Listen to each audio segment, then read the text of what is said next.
Comment cloner un disque dur ou un SSD plus gros et garder la bonne taille de partition? C'est ce que nous allons voir dans cette nouvelle vidéo. Bonjour, je suis Cédric du site formation informatique avec Cédric.fr et comme je viens de vous l'indiquer, nous allons voir comment faire pour cloner un disque dur que vous auriez ou un SSD pour cloner sur un support qui serait plus gros et garder l'intégralité de la taille de vos partitions pour que ce soit plus cohérent et que vous n'ayez pas un morceau de partition qui vous manque. Alors pour ce faire, nous allons utiliser le logiciel TrueImage. Je vous mettrai le lien ci-dessous, il vous suffit de cliquer sur le bouton plus et dans la rubrique des liens, vous trouverez le lien pour vous procurer le logiciel TrueImage qui va nous permettre de réaliser ces manipulations. Le logiciel TrueImage est un très bon logiciel qui permet à la fois de faire des clones, mais également de faire des sauvegardes. J'en parle dans la formation du pilier numéro 3 que vous pourrez retrouver sur le site formation informatique avec Cédric.fr. Dans la rubrique formation, vous trouverez plus de 800 vidéos gratuites, donc n'hésitez pas à y aller. Et dans le pilier numéro 3 sur les sauvegardes complètes de votre ordinateur pour ne rien perdre, eh bien je parle des sauvegardes avec le logiciel TrueImage, vous retrouverez ça dans le chapitre 5. Alors, qu'est-ce que nous allons voir? Eh bien, nous allons voir comment faire pour cloner un disque. Je vais ouvrir un explorateur de fichiers et dans cet explorateur de fichiers, nous allons voir deux choses.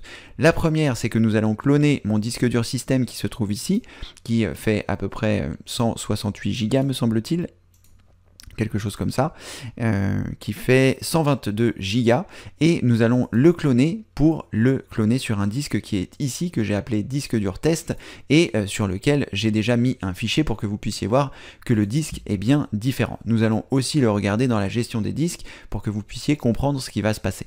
Donc je vais faire un clic droit sur le menu démarrer, je vais choisir gestion des disques ici et nous allons voir les différents disques durs et SSD qui se trouvent sur mon ordinateur pour que vous puissiez bien comprendre ce qui va se passer.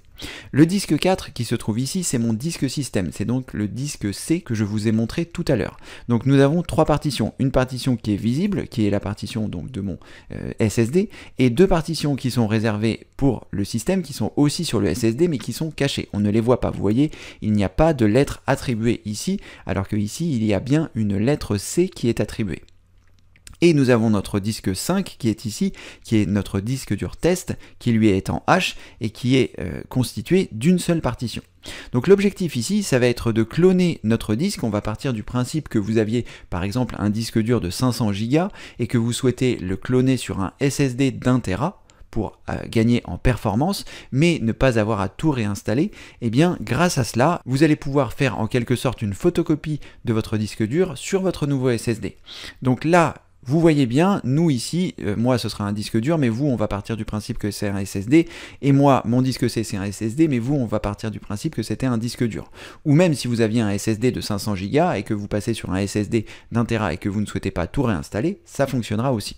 Donc comment est-ce qu'on va faire? On va lancer le logiciel TrueImage, que dont j'ai l'habitude de vous parler parce que c'est vraiment un excellent logiciel, et dans ce logiciel, eh bien nous allons voir comment faire pour cloner le disque. Donc je suis sur la version 2019 du logiciel, mais si vous utilisez la version 2020 ou 2021, je pense que ce sera des similitudes puisque vous allez retrouver dans les outils la possibilité de cloner un disque. Donc je vais choisir ici outils, je vais cloner un disque, il va me poser quelques questions très simples que nous allons couvrir ensemble et ensuite eh bien, vous allez voir ça va être parfait. Donc je vais choisir ici automatique pour le mode de clonage. Le mode automatique va permettre de faire les choses facilement et de ne pas avoir 50 questions auxquelles on doit répondre. Donc je vais cliquer ici sur suivant et il va me demander quel est le disque source, c'est-à-dire le disque qui sert de modèle. Donc vous, enfin ici moi dans mon exemple, le disque C. Donc mon disque C, on se souvient que c'est le disque normalement qui est ici, le disque 5, qui est au format NVMe et qui a normalement mon système. Je l'ai vu tout à l'heure, on a vu que c'était le disque 5. Et ensuite, eh bien, une fois que j'ai choisi mon disque source, je vais cliquer sur suivant. Si vous avez un doute, vous pouvez regarder dans la gestion des disques. Alors l'inconvénient entre TrueImage et la gestion des disques, c'est que TrueImage, lui, va commencer le compte à 1. Et donc du coup mon disque 5 c'est finalement mon disque 4 parce que sur Windows le gestionnaire de disque lui commence à partir de 0, donc il faut décaler de 1 vers le haut. Vous comprenez que là c'est 0, 1, 2, 3, 4, 5 et sur TrueImage comme il n'y a pas de 0 c'est 1, 2, 3, 4, 5, 6. Donc mon disque 4 je rajoute 1 et donc c'est le disque 5. Donc ça c'est bien mon disque système, le disque 5, et donc une fois que j'ai sélectionné ma source, je vais cliquer sur suivant. Avant de cliquer sur suivant, je retiens votre attention que en cliquant sur disque 5 ici, vous avez bien les différentes partitions qui apparaissent. Je vais donc cliquer ici sur suivant. Ensuite, une fois que j'ai réalisé ces manipulations, il va me proposer un disque cible. Donc le disque cible, c'est celui sur lequel je vais copier les données. Donc lui, il va copier toutes les données, il va copier les partitions, ce qui va permettre comme ceci, eh bien, de démarrer sur ce disque-là. Donc c'est très important de passer par ça, parce que si vous faites un clone simplement de vos informations, eh bien, il ne sera pas capable de redémarrer, parce que lui, il a besoin des 3 partitions que je vous ai montrées en début de cette vidéo pour pouvoir fonctionner et pouvoir redémarrer. Donc ici, il me demande sur quel disque dur ou sur quel SSD je souhaite faire les manipulations.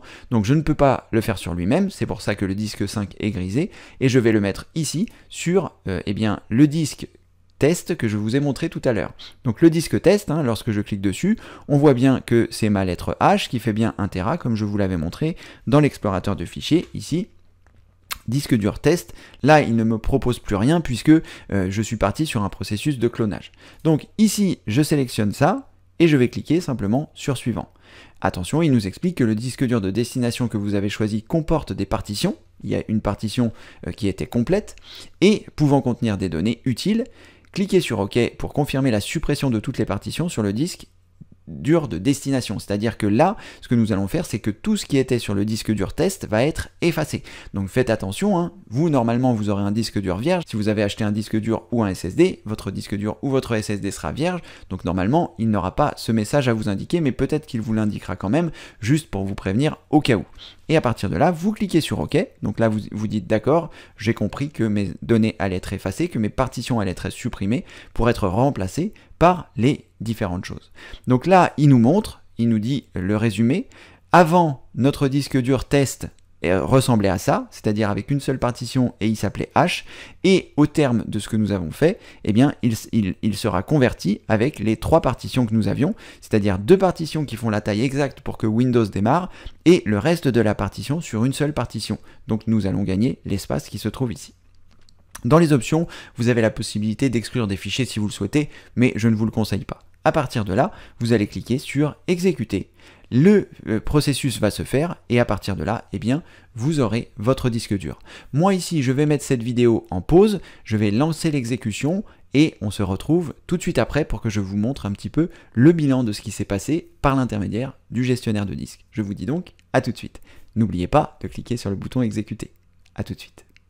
Voilà, le disque a été cloné avec succès, c'est en tout cas ce qui est indiqué ici sur ce récapitulatif.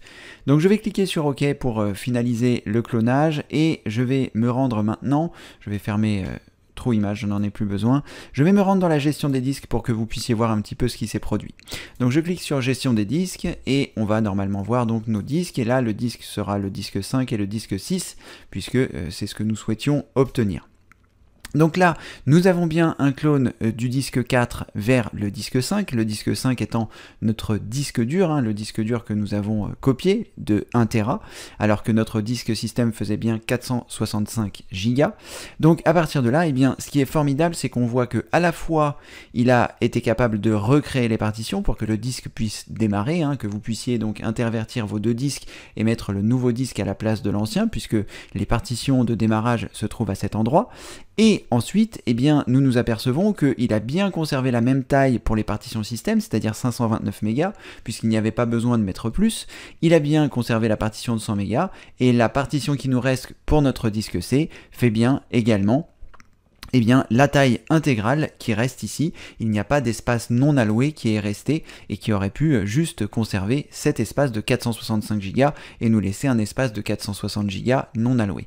Là, ça a bien été réalisé. Le passage de l'ancien disque dur qui faisait donc 500 Go dans notre cas et qui était un SSD vers le passage vers le disque dur a bien été pris en compte. Donc c'est vraiment très pratique parce que, eh bien, comme ceci, ça vous permet d'avoir un disque qui sera plus gros, vous n'aurez pas perdu vos données, il aura fait une copie intégrale de votre disque et vous n'avez plus qu'à l'intervertir.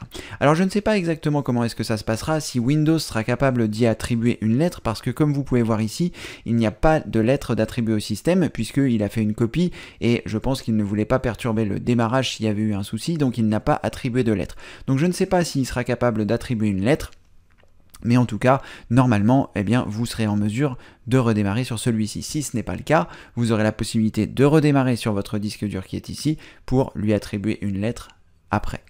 Voilà, normalement, tout est OK. Vous savez désormais comment faire pour passer un disque dur plus petit vers un disque dur plus gros sans rien perdre et tout en conservant les proportions de ces partitions et que ce soit parfait. Si cette vidéo vous a plu, n'hésitez pas à mettre un pouce en l'air pour notifier qu'elle vous convient. Ensuite, n'oubliez pas de vous rendre sur le site formationinformatiqueaveceric.fr. Je vous mettrai un lien ci-dessous. Il vous suffit simplement de cliquer sur le bouton plus et dans la rubrique des liens, je vous mettrai un lien qui vous redirige à la fois sur le site et à la fois vers la rubrique formation où vous trouverez plus de 800 vidéos gratuites pour apprendre l'informatique à votre rythme et ainsi être totalement autonome. C'est mon souhait le plus cher. Vous retrouverez notamment les piliers pour être autonome, le pilier numéro 3 qui est extrêmement important pour réaliser des sauvegardes de tous vos documents et ne plus jamais rien perdre parce qu'une fois qu'on ne perd plus rien sur son ordinateur, finalement on a moins peur qu'il tombe en panne. Vous apprendrez également à réinstaller Windows. Bref, énormément de vidéos, il y a plus de 800 vidéos gratuites dans la rubrique formation, donc n'hésitez pas à aller les visiter. Si toutefois vous souhaitez soutenir tout le gratuit, vous avez la possibilité de le faire par l'intermédiaire des dons qui se trouvent ici pour pouvoir, eh bien, soutenir tout ce gratuit. Merci d'avoir regardé cette vidéo, j'espère qu'elle vous a plu, et comme le veut la tradition, je vous dis à très bientôt pour une prochaine vidéo évidemment. Merci, au revoir.